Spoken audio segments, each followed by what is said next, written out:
Hello everyone, welcome to my channel. तो आज ये हमारा लेक्चर नंबर 11 है, जहाँ पे हम लोग सेट्स के क्वेश्चंस को डिस्कस कर रहे हैं।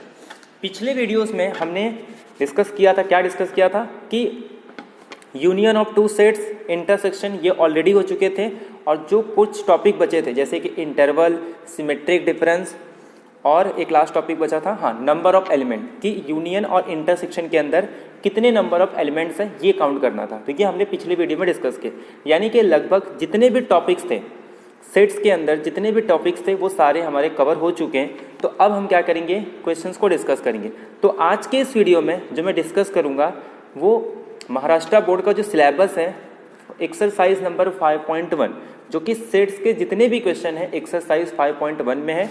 5.2 में रिलेशन स्टार्ट हो जाता है, जो हम इसके बाद कवर करने वाले। तो पहले हम क्या करेंगे, महाराष्ट्र बोर्ड के जो एक्सरसाइज 5.1 है उसके सॉल्यूशन को कवर करेंगे। उसके बाद एनसीईआरटी के जो बचे एग्जाम्पल हैं मिसलेनियस के, वो सब कर लेंगे।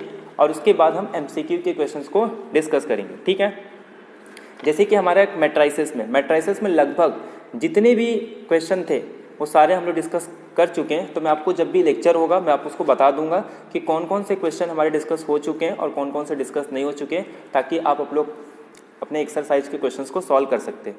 तो फिर आज के लेक्चर में हम लोग 5.1 एक्सरसाइज नंबर महाराष्ट्र बोर्ड का जो पार्ट टू में 5.1 एक्सरसाइज, ठीक है। तो जो भी इस वीडियो को फर्स्ट टाइम देख रहा है तो प्लीज़ डिस्क्रिप्शन बॉक्स में लिंक गिवन है, आप पिछले सभी वीडियो को देख सकते हैं। और इसके साथ मैं आपको हमेशा बोलता हूँ कि नोटबुक और पेन आपको साथ में लेके बैठना है, ताकि जो जो पॉइंट मैं आपको बता रहा हूँ वो सारी चीज़ें नोट कर लें। बाकी सॉल्यूशन जो है मैं ऑलरेडी मैंने उसका पिक लेके यहाँ पे डाल दिया, ताकि आप सॉल्यूशंस को भी लिख सकते हैं। पीपीटी के लिए आपको टेलीग्राम ग्रुप पे ज्वाइन होना है, वहाँ पे आपको इसका पीपीटी मिल जाएगा। जैसे ये टॉपिक कवर होगा, जैसे सेट्स हो, चाहे वो स्टैटिस्टिक्स का पार्ट हो, चाहे मैट्रिसेस का, जैसे जैसे जो टॉपिक हो जाएंगे उसका मैं पीपीटी आपको वहाँ प्रोवाइड करा दूँगा। तो स्टार्ट करते हैं हम लोग सॉल्यूशन नंबर एक्सरसाइज 5.1 पार्ट 2। अब जैसे देखो, क्वेश्चन नंबर 1 जो है एक्सरसाइज का, ये ऑलरेडी हम लोग कर चुके हैं। तो आप अगर पिछले वीडियो स्टार्टिंग से देख रहे हो तो आपको पता होगा ये सब क्वेश्चन हमने स्टार्टिंग के 3rd या 4th लेक्चर में देखा था, जब हम सेट बिल्डर के क्वेश्चंस को डिस्कस कर रहे थे। ठीक है, तो ये क्वेश्चन आप लोग देख लो या फिर कर भी सकते हो। क्वेश्चन नंबर 2 भी हो चुका है। क्वेश्चन नंबर 3 से हम लोग स्टार्ट करते हैं, क्योंकि यूनियन और इंटरसेक्शन के हमने ज़्यादा एग्जाम्पल्स नहीं किए थे, बट क्वेश्चन यहीं से बनते। तो हम आज से जितने भी इससे रिलेटेड क्वेश्चन होंगे वो सारे हम डिस्कस करने वाले। अब देखो इसमें दिया क्या है, पहले तो क्वेश्चन समझ लो। 3 सेट गिवन है और सेट जो है वो सेट बिल्डर फॉर्म में। तो पहले हमें क्या आइडेंटिफाई करना है कि इस सेट के अंदर एलिमेंट कौन से होंगे, मतलब इसको कन्वर्ट करना पड़ेगा किसमें, लिस्टेड मेथड में, लिस्टिंग मेथड में इसे कन्वर्ट करना पड़ेगा, या फिर इसे कहते हैं रोस्टर फॉर्म या टेबुलर फॉर्म। उसमें कन्वर्ट करके फिर हम लोग क्या करेंगे, उसका तीनों का यूनियन फाइंड करेंगे और तीनों का इंटरसेक्शन। अब ऐसा कुछ भी नहीं है जो हमको पता नहीं, क्योंकि अब इस मेन एम इसमें जो है इसे लिस्टिंग मेथड में कन्वर्ट करना। उसके लिए जो आपको पता होना चाहिए वो है कि क्वाड्रेटिक इक्वेशन को कैसे सॉल्व करते हैं। ये आपका 10th में हो चुका है, मतलब वो टॉपिक जो हम सेट्स में पढ़े हैं उसका यूज होगा, और वो टॉपिक जो आपने 10th में पढ़ा है, दोनों को मिला के ये क्वेश्चन है। अगर नहीं भी आता तो मैं आपको बता दूं कि जब भी आपको क्वाड्रेटिक इक्वेशन सॉल्व करना हो तो क्वाड्रेटिक इक्वेशन जो होता है वो इस फॉर्म का होता है, ax² plus bx plus c is equal to 0। और एक कंडीशन याद रखना, a हमेशा नॉन जीरो होना चाहिए। तो आपको ऐसे नंबर ढूंढने होते हैं m1 m2 जिनका मल्टीप्लिकेशन ac आ जाए और जिनका सम करने पे b आ जाए, ऐसा 2 नंबर ढूंढना है। ठीक है, तो आप क्या करोगे, 15 इंटू 6 90 है, तो ऐसे 2 नंबर ढूंढना है जिनका मल्टीप्लिकेशन करने पे 90 आए और प्लस माइनस करने पे 1। तो सिंपल सा एग्जांपल है 10 और 9। और आपको साइन एडजस्ट करना है, तो बिग नंबर का साइन क्या है, प्लस, तो आप 10 को प्लस दे दो और 9 को माइनस। तो यानी कि 10x और माइनस 9x आपको यहाँ पे ऐड और करना है 10x और सब्ट्रैक्ट करना है माइनस 9x, अरे सॉरी, सब्ट्रैक्ट करना है 9x या फिर ऐड करना है माइनस 9x। तो किसी भी तरीके से बोलो, अगर आप बोल रहे हो सब्ट्रैक्ट तो आपको लिखना होगा माइनस 9x, अगर आप बोल रहे हो ऐड तो आपको लिखना होगा माइनस 9x।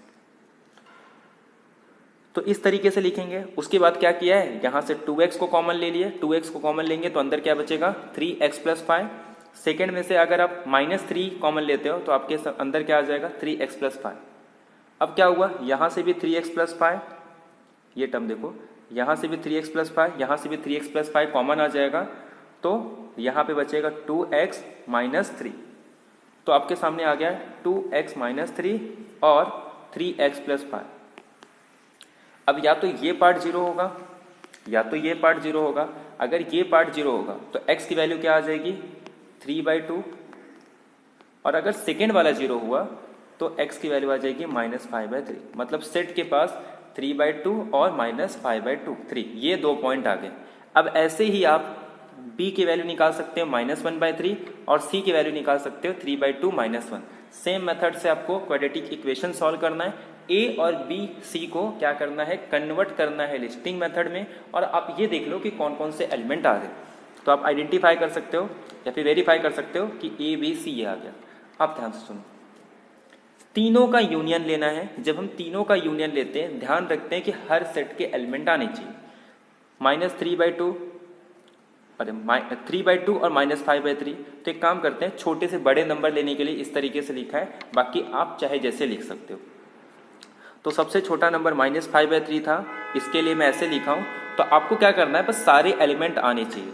जो रिपीट हो रहा है उसको 1 टाइम लिखेंगे। तो ये रिपीट हो रहा था तो एक बार कैंसिल कर देते हैं, सिर्फ एक बार लिखते हैं। 3/2 2 बार रिपीट हो रहा है, मतलब कितने एलिमेंट होंगे, 1 2 3 4 और 5। तो ये 5 एलिमेंट आ गए A union B union C में। कौन कौन से, -5/3, -1, -1/2, 3/2 और 3। सेकेंड कह रहा है कि तीनों में common A intersection B intersection C. A intersection B का मतलब होता है कि ए और बी दोनों में हो। अगर इसमें सी लगा दूं, ऐसा एलिमेंट ढूंढो जो तीनों सेट में हो। अब देखो, इसमें ऐसा कोई भी एलिमेंट नहीं है जो तीनों में हो। सिर्फ 3/2 ऐसा था जो ए और सी में था, बट वो भी बी में नहीं है, और बाकी तो कोई भी एलिमेंट कॉमन, 2 में भी नहीं कॉमन आ रहा है। तो तीनों में कॉमन हो ऐसा कोई एलिमेंट नहीं है। तो इसीलिए A intersection B intersection C, तीनों का कॉमन एलिमेंट क्या आएगा, एम्प्टी सेट। आई होप आपको ये क्लियर हो गया कि तीनों में इंटरसेक्शन एम्प्टी। अब क्वेश्चन नंबर 4 देख लो, थोड़ा मैं इसको जूम कर देता हूं। इसमें क्या कह रहा है कि 3 set given, A B C are the sets for the letters in the word. मतलब ए वो सेट है जिसके अंदर कॉलेज वर्ड के जितने भी लेटर्स होंगे, बी वो सेट है जिसके अंदर मैरिज वर्ड के सारे लेटर्स होंगे, और सी एक वो सेट है जिसके अंदर लगेज के सारे लेटर्स होंगे। आपको क्या करना है, वर्ड के अंदर जितने भी डिस्टिंक्ट लेटर होंगे उन सारे लेटर का कलेक्शन बना दो। तो आप क्या करोगे, ए के अंदर जब इसको सॉल्व करोगे तो ए क्या है, वो सारे लेटर्स जिसमें कॉलेज के लेटर्स हैं, set of letters in the word college. तो जब आप कॉलेज के लेटर्स को लिखोगे, आप ध्यान से देखोगे तो एल रिपीट हो रहा है, ई रिपीट हो रहा है। टोटल लेटर्स है 7, बट उसमें से 2 लेटर्स क्या हो रहे हैं, रिपीट हो रहे हैं। कौन कौन से, एल और ई। तो एल और ई को सिर्फ एक बार लिखना है, तो 7 में से 2 कॉमन हट गए, तो कितने बचेंगे, 5। तो आपके पास ये 5 एलिमेंट आ जाएंगे जो सारे डिस्टिंक्ट हैं, COLEG। सिमिलरली आप बी फाइंड कर सकते हो, जो कि मैरिज वर्ड के जितने भी लेटर्स डिस्टिंक्ट लेटर होंगे, तो आपके सामने MARIGE, ये 6 लेटर्स आ जाएंगे। लास्ट में सी किसका है, लगेज का है, तो जी रिपीट हो रहा था तो उसको हटा देंगे हम लोग, तो हमारे सामने क्या आ जाएगा, LUGAE। अब क्या करना है, हमको शो करना है कि अगर मैं ए में से बी यूनियन सी को माइनस करता हूँ तो ये इक्वल आ जाता है ए माइनस बी, और यूनियन जो है ना वो हमेशा कन्वर्ट हो जाता है इंटरसेक्शन में और ए माइनस सी। यानी कि सेपरेट ए में से बी को माइनस कर दो और ए में से सी को माइनस कर दो, और दोनों का इंटरसेक्शन कॉमन एलिमेंट ले लो। अब ये प्रूव करना है आपको। प्रूव करने के लिए क्या करेंगे, एक्चुअल में जितने भी क्वेश्चन है ना, हर क्वेश्चन में वेरीफाई करना है। मैं आपको एक पॉइंट बता देता हूँ, वेरीफाई या चेक, टेस्ट, ये फिक्स नहीं होता कि ये थ्योरम स्टेटमेंट प्रूव है, आपको चेक करना पड़ता है। लेकिन कहीं पे भी लिखा है शो दैट, प्रूव दैट, तो इसका मतलब वो ट्रू है और आपको प्रूव करना है।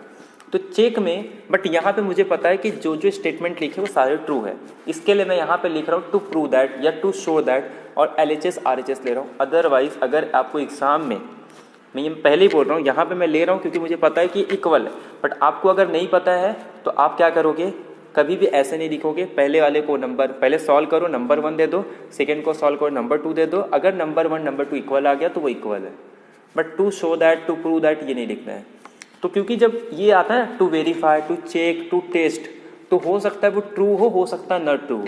ट्रू है तो प्रूव करो, ट्रू नहीं है तो उसको काउंटर एग्जाम्पल देके डिस्प्रूव करो, एक ऐसा एग्जाम्पल जिसके लिए वो ट्रू नहीं हो रहा है। तो ये 2 मेथड है जिसका यूज करके आप लोग ट्रू या डिस्प्रूव कर सकते हो। तो मुझे पता है कि ये ट्रू है, इसके लिए मैं क्या लिख रहा हूँ, we need to show that, कि हमें शो करना है कि ये दोनों आपस में इक्वल है। अब इक्वल है तो LHS ले लेता हूँ, तो LHS में क्या करना है, A में से B यूनियन C को माइनस करना है। अब B यूनियन C, अब देखो B यूनियन C में क्या करेंगे, पहले B के सारे लेटर्स लिख लो, तो B के अंदर क्या आएंगे हमारे पास, B union C, B union C के अंदर MARIGLE ये सारे आ गए, और उसके बाद C के कॉमन एलिमेंट, देखो L ऑलरेडी हो चुका है तो नहीं लिखेंगे, U ऑलरेडी हो, U नहीं था तो U लिख दिए, G भी इसमें ऑलरेडी है मैरिज में, A भी ऑलरेडी है, E भी है, मतलब L J, अच्छा सॉरी L भी नहीं, L तो इसमें है, C में है, MARIGE ये जो 6 एलिमेंट है वो मैरिज में थे, बाकी LU ये लगेज से आ गया, तो टोटल कितने एलिमेंट हो गए, 8 एलिमेंट। और किस में से माइनस करना है, कॉलेज में से। तो आपको पता है माइनस करते समय क्या लिखते हैं, इसी के एलिमेंट लिखते हैं, और ध्यान रखना है कि कहीं इसका एलिमेंट ना आ जाए। इसमें G था इसके लिए माइनस कर दिए, E भी था इसके लिए माइनस कर दिए, L भी था इसके लिए माइनस कर दिए, बट यहाँ पे CO नहीं है, तो इस सेट का सिर्फ 2 ही एलिमेंट आएगा जो इसमें कॉमन नहीं है, तो सिर्फ क्या आ जाएंगे, CO। माइनस में क्या करते हैं कि A के वो एलिमेंट उठाते हैं जिसमें B ना हो, तो A माइनस B, मतलब ये एक सेट है, तो इस सेट में से वही एलिमेंट लेंगे जो B में ना हो, मतलब इस पार्ट को रिमूव कर देंगे, तो जो ये वाला पार्ट आएगा वो हमारा आंसर हो जाएगा, ये पूरा पार्ट, इसे हम कहते हैं A माइनस B। सिमिलरली इस पार्ट को हम कहते हैं B माइनस A, और फॉर्मूला क्या है कि पूरे A यूनियन B में से, या अरे A में से कॉमन एलिमेंट को माइनस कर दो, A इंटरसेक्शन B को। सेकेंड A माइनस B और A माइनस C, तो A में से B को माइनस करेंगे तो कौन कौन से कॉमन एलिमेंट आ रहे वो माइनस कर दो, E कॉमन है, G कॉमन है, तो COL आ जाएगा। A में से C को माइनस करेंगे तो इसमें से L भी भाग गायब हो जाएगा, G भी गायब हो जाएगा, E भी, सिर्फ बचेगा CO। तो यही इतने एलिमेंट बच रहे हैं। अब दोनों का कॉमन एलिमेंट निकाल दो, तो कॉमन एलिमेंट क्या आ जाएगा, CO, यहाँ पे भी CO, यहाँ पे भी CO, अगर ये दोनों इक्वल है तो hence LHS is equal to RHS, hence proof. ठीक है, तो ये आपके सामने एक रिजल्ट हो गया। क्या रिजल्ट हो गया कि जब भी आपको A minus B union C निकालना हो तो आप simple A minus B intersection A minus C निकाल सकते हो। ठीक है, ये नोट आपको, रिजल्ट आपको याद रखना है। अब ये देखो, इसमें लिस्ट ऑफ एग्जाम्पल्स है कि एक क्वेश्चन दिया है कि A B C X, और उसके बाद उसके अंदर सब क्वेश्चन है 5 6 1 से लेकर 10 तक, हर एक 2-2 क्वेश्चन सेम टाइप के हैं, जैसे ये सेम टाइप का है, ये सेम टाइप का है, ये सेम टाइप का है, ये डिफरेंट है, ये डिफरेंट है, ये नंबर ऑफ एलिमेंट की प्रॉब्लम है। ठीक है, तो मैं क्या करूँगा, एक क्वेश्चन मैं आपको बताऊँगा और एक क्वेश्चन सेम मेथड से आपको करना है। अगर जो पहले से हो चुके हैं तो मैं आपको बता दूंगा कि हो चुका है, तो वो भी आपको होमवर्क में करना है, या जो सिंपल है। तो पहला क्वेश्चन ये कहता है डिस्ट्रीब्यूटिव प्रॉपर्टी। इस पहले प्रॉपर्टी का नाम जो है उसे हम कहते हैं डिस्ट्रीब्यूटिव प्रॉपर्टी। जब 2 ऑपरेशन अप्लाई होते हैं, यूनियन डिस्ट्रीब्यूट होगा ओवर इंटरसेक्शन और इंटरसेक्शन डिस्ट्रीब्यूट ओवर यूनियन। जैसे मल्टीप्लिकेशन डिस्ट्रीब्यूट हो जाता है एडिशन पे, बट एडिशन मल्टीप्लिकेशन पे डिस्ट्रीब्यूट नहीं होता है। इसे हम लोग लिखते हैं A into B plus A into C. इसका मतलब होता है कि जो मल्टीप्लिकेशन है वो एडिशन पे डिस्ट्रीब्यूट हो गया, जबकि एडिशन मल्टीप्लिकेशन पे डिस्ट्रीब्यूट नहीं होता। इसका मतलब A plus B into A plus C, ये दोनों इक्वल नहीं होते, इसका कोई मीनिंग नहीं होता। ठीक है, तो ये आपको याद रखना है। बट इंटरसेक्शन यूनियन पे डिस्ट्रीब्यूट होता है, यूनियन इंटरसेक्शन पे डिस्ट्रीब्यूट होता है। तो अगर आपको नेमिंग लिखना है तो पहले 2 प्रॉपर्टी को डिस्ट्रीब्यूशन, जो मैं आपको ऑलरेडी बता भी चुका हूँ, अब आपको क्या करना है, सिर्फ एग्जाम्पल की मदद से प्रूव करना है। तो पहले हम लोग ने क्या लिखा कि ए सेट है, ये बी सेट है, ये सी सेट है और ये एक्स है। एक्स मतलब यूनिवर्सल सेट। ये पूरा वेन डायग्राम है जिससे कि आपको पूरा क्लियर हो जाएगा। पूरे वेन डायग्राम में आप पूरा ध्यान से देख सकते हो। ए के एलिमेंट पहले देखो, तीनों में कॉमन है वो लिख दो 4। फिर उसके बाद ए में कौन से एलिमेंट थे 1 2 3 4। तो ए बी में कॉमन कौन सा था 3 4। ये देखो अगर आप देख लो सारे एग्जाम्पल को कि ए में क्या है, बी में क्या है, सी में क्या है, एक्स में, उसको यहाँ पे पूरा लिख दिया गया है। ठीक है, 4 तीनों में कॉमन था, यहाँ पे भी, यहाँ पे भी, यहाँ पे भी, तो तीनों में लिख दिए। फिर अब देखेंगे ए और बी में कॉमन कौन सा है। ए और बी में 3 4 कॉमन है, तो 4 यहाँ आ गया, जो बचेगा उसको यहाँ लिख देंगे। अब ऐसे ही बी यूनियन बी और सी में देख लो, बी और सी में कॉमन क्या है 4 5 6, तो यहाँ पे लिख दो 4 5 6। अब देखो बी में क्या बच रहा है, ए में क्या बच रहा है और सी में क्या बच रहा है। देखा जाए तो ए में तो कुछ नहीं, ए में सिर्फ 1 2 बच रहा है, क्योंकि ये सी के साथ भी कॉमन नहीं है और बी के साथ भी कॉमन नहीं है। बी में कुछ नहीं बच रहा है, क्योंकि 3 4 ए के साथ कॉमन आ गया और 5 6 सी के साथ कॉमन आ गया। मतलब इसके सारे एलिमेंट किसी ना किसी के साथ कॉमन है, तो अकेले बी के एलिमेंट में कुछ नहीं आएगा।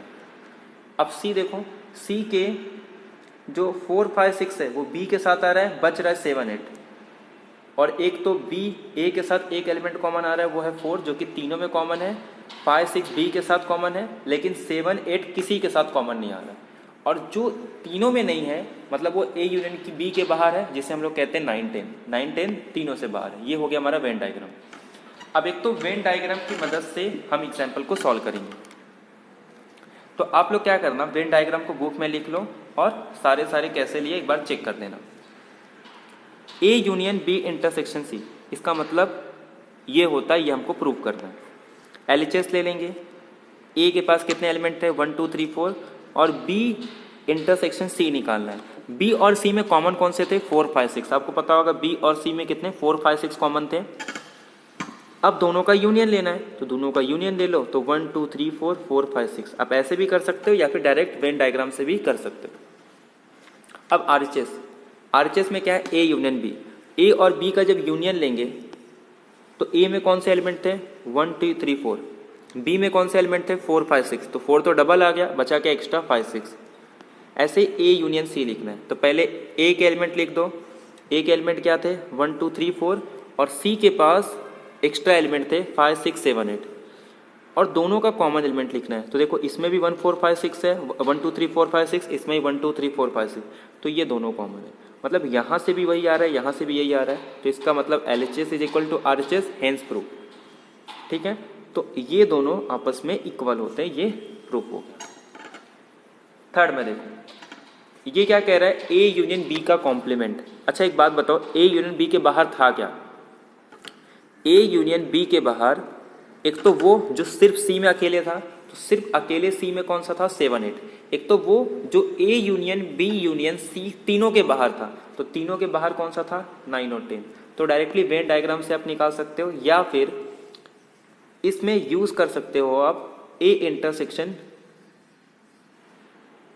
बी इंटरसेक्शन, मतलब ये डी मॉर्गन्स लॉ है ना, इसको प्रूव करना ये। तो ए यूनियन बी का कॉम्प्लीमेंट मतलब सिंपल, आप लोग उससे देख लो कि 9 10 7 8 आ जाएगा। अब देखो ए इंटरसेक्शन बी, अरे A complement intersection B complement. A complement का मतलब क्या होता है कि पूरे में से ए को माइनस कर दो, तो मतलब 1 2 3 4 माइनस हो जाएगा, बाकी 5 से लेकर 10 तक के सारे एलिमेंट आ जाएंगे। बी को माइनस करना है, बी कहाँ से स्टार्ट हुआ था 3 से और कहाँ तक गया था 6 तक, तो 3 से लेकर 6 तक को माइनस कर दो, तो 1 2 और उसके बाद 7 से लेकर 10 तक। अब दोनों का कॉमन एलिमेंट ढूंढ लो। दोनों का कॉमन एलिमेंट कौन से आ रहे हैं 7 8 9 10 7 8 9 10, तो ये 7 है, मतलब ये और ये दोनों इक्वल आ गए। और इसका मतलब क्या है, सिंपल सी बात है, ए और बी को छोड़ के जितने भी एलिमेंट है वो सारे, तो ए और बी के एलिमेंट को छोड़ के सिर्फ कितने बच रहे हैं 7 8 9 10। बाय वेन डायग्राम से भी आप ये देख सकते हो। उसी में एक और क्वेश्चन है फोर्थ, जिसमें डी मॉर्गन का सेकेंड फॉर्म है, दैट इज सेकेंड फॉर्म नहीं, मतलब ये यूनियन के लिए है, वो इंटरसेक्शन के लिए, ए इंटरसेक्शन बी कॉम्प्लीमेंट, कि यूनियन इंटरसेक्शन में कन्वर्ट होता है और इंटरसेक्शन यूनियन में। ठीक है, तो ये सेकेंड वाले ये, तो ये भी आप देख सकते हो। नेक्स्ट इसे हम लोग कहते हैं एब्जॉर्प्शन लॉ। तो एब्जॉर्प्शन लॉ में होता क्या है कि ये एब्जॉर्ब कर लेता है, एब्जॉर्प्शन लॉ। तो एब्जॉर्ब का मतलब क्या होता है कि इतनी बड़ी एक्सप्रेशन एब्जॉर्ब होके सिर्फ किस में बन गई, ए में बन गई। तो ये होता ऐसा है, जैसे मान लो ये सेट है, ये कहता है कि पहले ए और बी का कॉमन एलिमेंट ले लो और उसके बाद ए और बी के बाहर एलिमेंट का कॉमन ले लो, मतलब ये वाला पार्ट समझ में आ रहा है। पहले ए के साथ बी का कॉमन एलिमेंट ले लो और फिर ए के साथ जो बी के बाहर है उनके साथ कॉमन ले लो और दोनों का यूनियन। अब सीधी सी बात है, इन दोनों का यूनियन क्या आएगा, ए ही तो आएगा। पहले कह रहा है कि कॉमन पार्ट ले लो, फिर कह रहा है ए इंटरसेक्शन बी, इसका मतलब क्या होता है ए माइनस बी, फिर कह रहा है ए माइनस बी ले लो और फिर दोनों का यूनियन ले लो, मतलब ए। तो ये इसे कहते हैं एब्जॉर्प्शन लॉ, ठीक है। तो ए इसको प्रूव करना ए, तो ए इंटरसेक्शन बी क्या था 3 4 जो दोनों में कॉमन थे। ए माइनस बी में कौन से एलिमेंट थे, ए में से अगर बी के एलिमेंट को हटा दूं तो 1 2 बच रहा था। अब दोनों का यूनियन ले लो 1 2 3 4 जो कि ए है, तो एलएचएस। ऐसे ही आप सेकेंड वाला प्रूव कर सकते हो। ए इंटरसेक्शन बी में ये वाला एलिमेंट लूंगा तो ए बन जाएगा, बट अगर ये वाला एलिमेंट लूँ तो बी बन जाएगा। तो इसका मतलब जब ए एक बार कॉमन ले लो और एक बार वो एलिमेंट ले लो जो ए में ना हो बट बी में हो, तो ये आंसर आ जाता है बी। तो ये आप चेक कर सकते हो, ठीक है। अब नेक्स्ट देखो,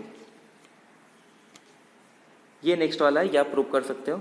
अच्छा ये आप खाली एग्जाम्पल की मदद से प्रूव कर देना कि अगर ये दो सेट है, इसे हम कहते हैं ए माइनस बी, इसे हम कहते हैं ए इंटरसेक्शन बी, इसे हम कहते हैं बी माइनस ए, ठीक है।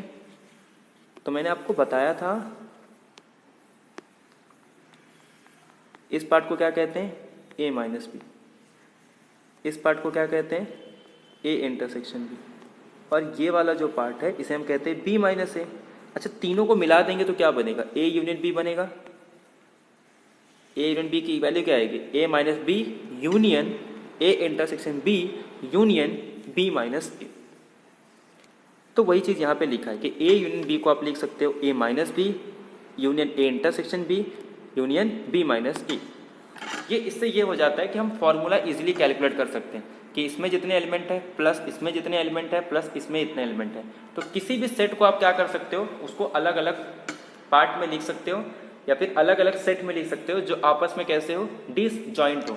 ये तीनों सेट आपस में एक दूसरे से डिसजॉइंट सेट है, यानी कि ये आपस में कोई भी कॉमन एलिमेंट शेयर नहीं करते। अब ये नेक्स्ट सिमेट्रिक डिफरेंस की जो ये कह सकते हैं कि जैसे हम डिस्ट्रीब्यूशन में देखते हैं ना, तो जो इंटरसेक्शन है उस सिमेट्रिक डिफरेंस पे भी डिस्ट्रीब्यूट हो जाता है कि A intersection B symmetric difference C is equal to A symmetric difference B, अरे A intersection B symmetric difference of A intersection C. यानी कि जो इंटरसेक्शन है वो सिमेट्रिक ओवर सिमेट्रिक भी डिस्ट्रीब्यूट होता है। ये पॉइंट आपको याद रखना है, बस प्रूव करना है। और सिमेट्रिक डिफरेंस का मतलब को पता ही है, कल के लेक्चर में देखे थे, जो या तो सिर्फ अकेले ए में हो या तो बी में हो, दो सेट के कॉमन एलिमेंट इसको नहीं चाहिए। अब देखो इसे ये प्रूव करना है। एलएचएस क्या कह रहा है, ए का कॉमन ले लो, तो ए के पास कौन सा एलिमेंट है 1 2 3 4, किसके साथ कॉमन लेना है, ए का कॉमन लेना है, बी सिमेट्रिक डिफरेंस सी। अब बी और सिमेट्रिक डिफरेंस सी में कौन से एलिमेंट आएंगे, जो या तो सिर्फ बी में हो या तो सिर्फ सी में हो। अब बी के पास तो अकेला कोई एलिमेंट था क्या, देखो ये ऐसे था ना कुछ से, जब मैं बी सिमेट्रिक डिफरेंस लूंगा तो या तो सिर्फ अकेले बी के एलिमेंट ले लो, तो यहाँ पे तो कुछ पार्ट था ही नहीं, सिर्फ था यहाँ पे कौन सा एलिमेंट था 4 5 6, यहाँ पे 4 5 6 आ गया था,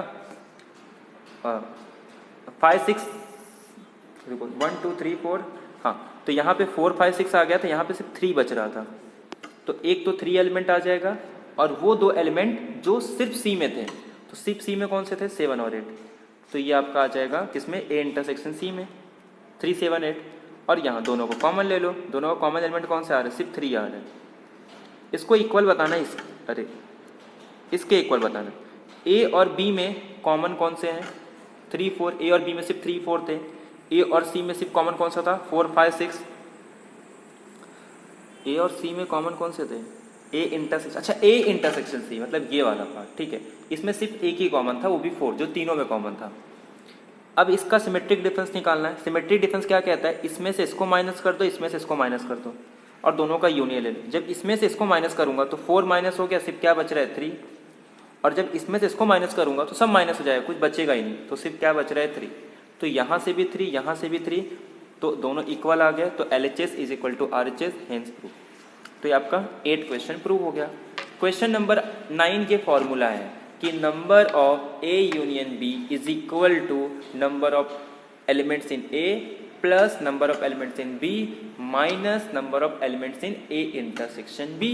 ये तो एक्चुअली हम लोग पूरा इसका देख चुके थे कि कैसे फॉर्मूला को डिराइव किया जाता है और कैसे उसको वेन डायग्राम से हमने देखा, तो ये सारी चीज़ें देखे, तो वो आप कर सकते हो। इसीलिए बस आपको एग्जाम्पल की मदद से, जो गिवन एग्जाम्पल है उसकी मदद से आपको प्रूव करना है कि A union B is equal to A number of element in A plus number of element in B minus number of element in A intersection B। ये वाला number of element in A union B is equal to number of element in A plus number of element in B minus number of element in A intersection B।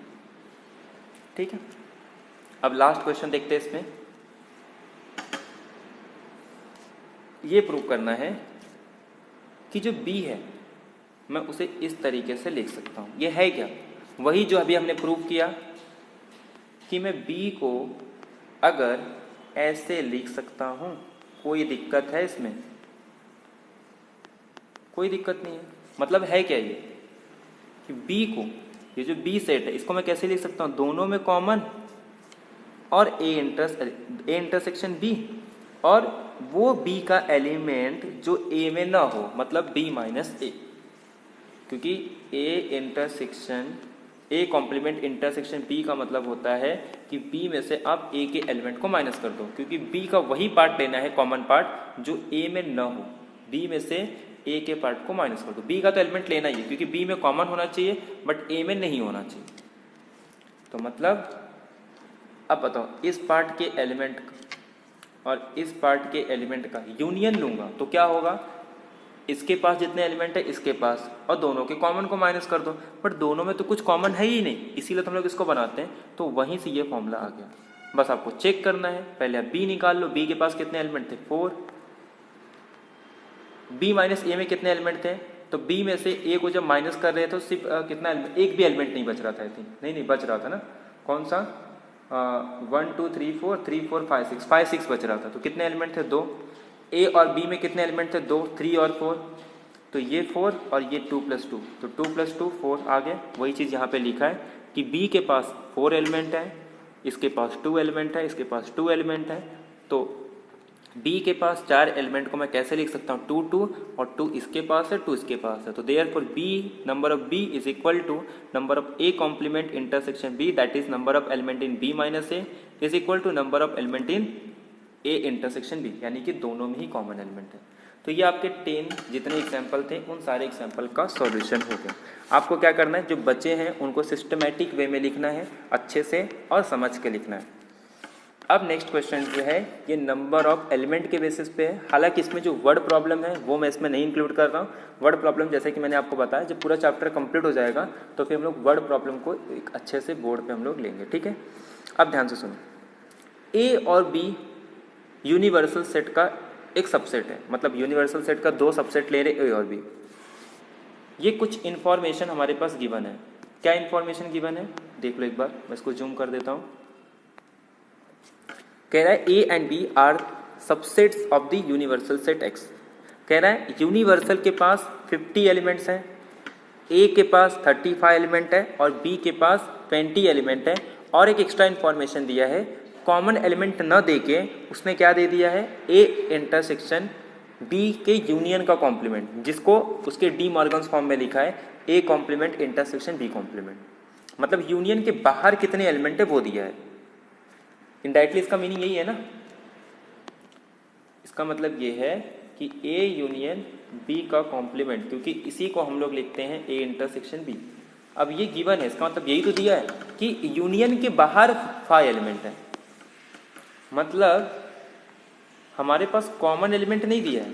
लेकिन ये बोल रहा है union के बाहर five है, मतलब ए में ये तो इन दोनों को मिला के बनेगा। इसके पास 35 एलिमेंट है और इसके पास 20 एलिमेंट है। अब कॉमन कितने एलिमेंट है वही फाइंड करना है। तो उसके लिए क्या चाहिए, यूनियन चाहिए, बट यूनियन भी नहीं गिवन है। अगर इंटरसेक्शन चाहिए तो यूनियन होना चाहिए, यूनियन नहीं है, और यूनियन चाहिए तो कॉमन एलिमेंट होना चाहिए, वो भी गिवन नहीं, दोनों ही गिवन नहीं है।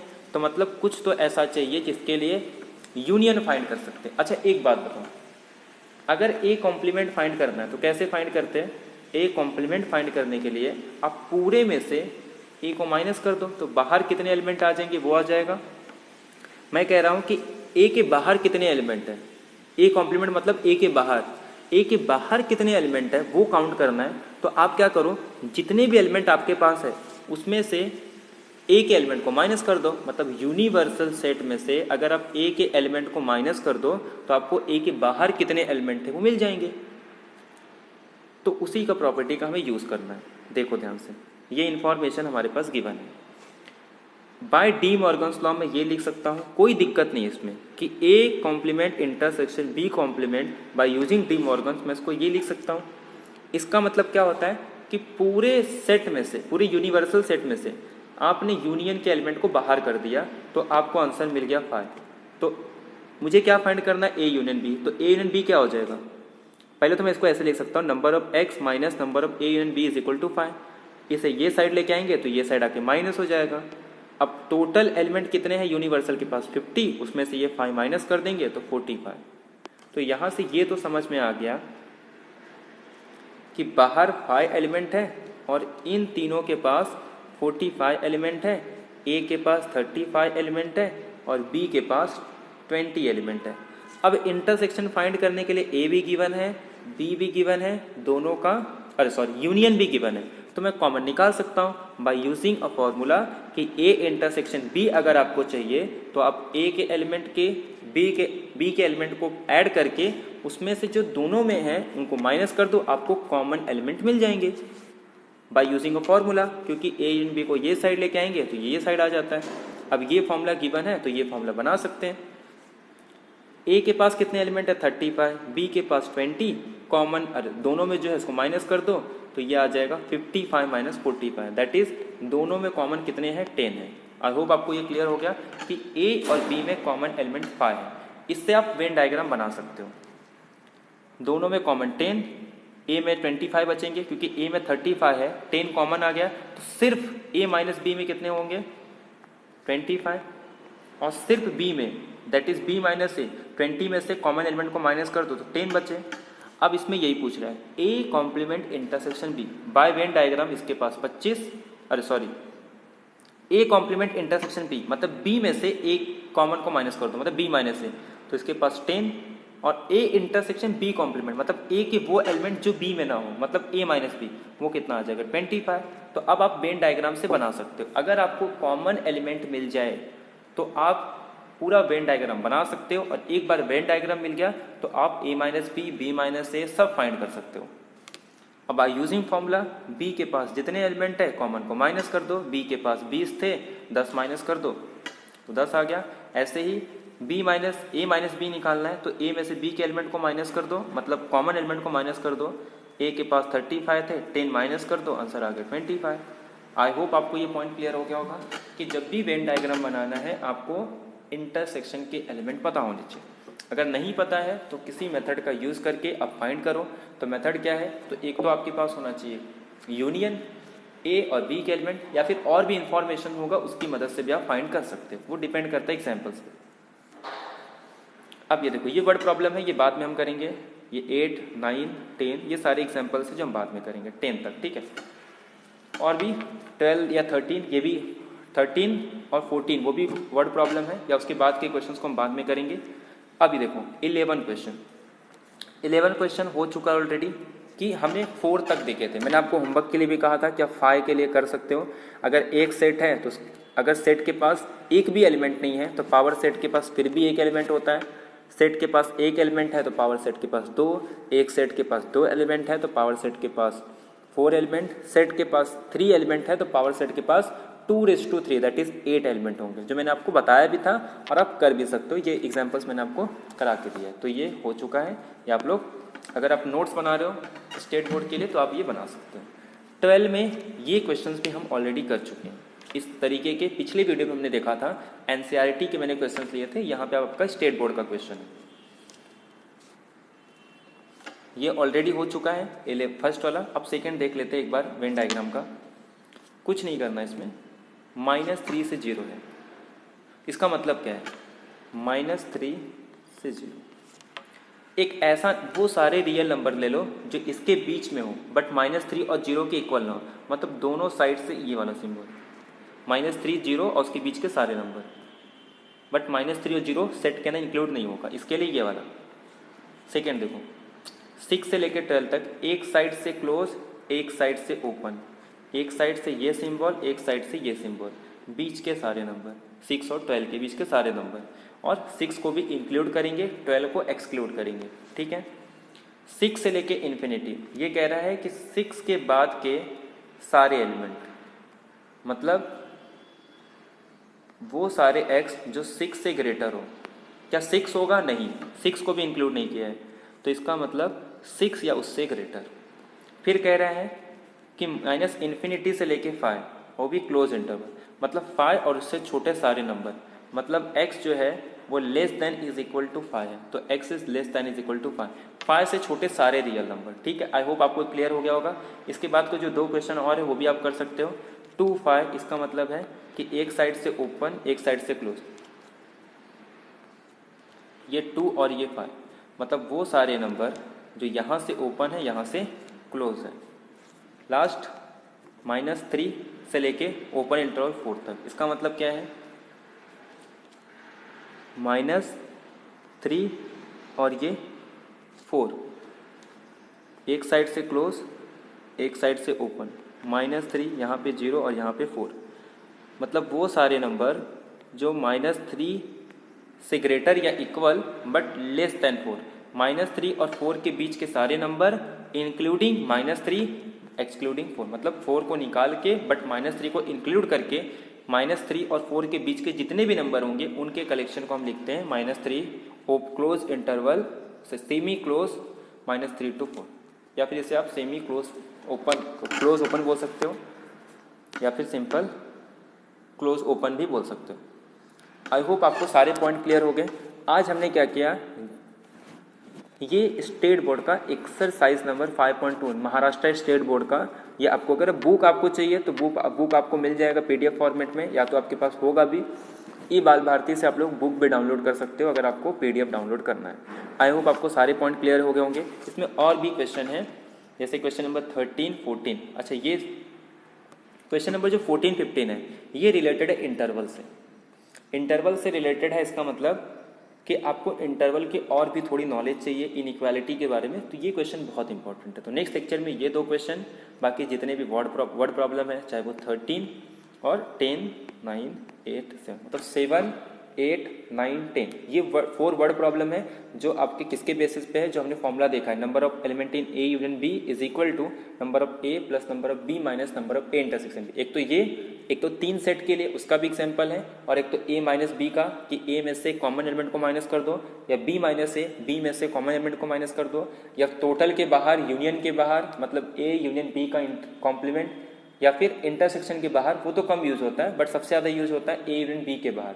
तो ये सब कीवर्ड कुछ याद रखना है, जैसे और, आइदर, ये सारे होते हैं जब हम यूनियन की बात करते हैं, एंड बोथ ये सब किसके लिए रहता है जब हम इंटरसेक्शन की बात करते हैं। नाइदर नॉर ये सब वर्ड है, ये जो कीवर्ड है जिसको देख के आप ये आइडेंटिफाई कर सकते हो कि आपको एक्चुअल में फाइंड करना क्या है। तो जब ये वर्ड प्रॉब्लम देखेंगे तो मैं आप सबको बता दूंगा कि कैसे आप आइडेंटिफाई कर सकते हो कि आपको यूनियन फाइंड करना है, कि आपको किसी का कॉम्प्लीमेंट फाइंड करना है, या फिर किसी का A माइनस डिफरेंस फाइंड करना है, या फिर इंटरसेक्शन फाइंड करना है।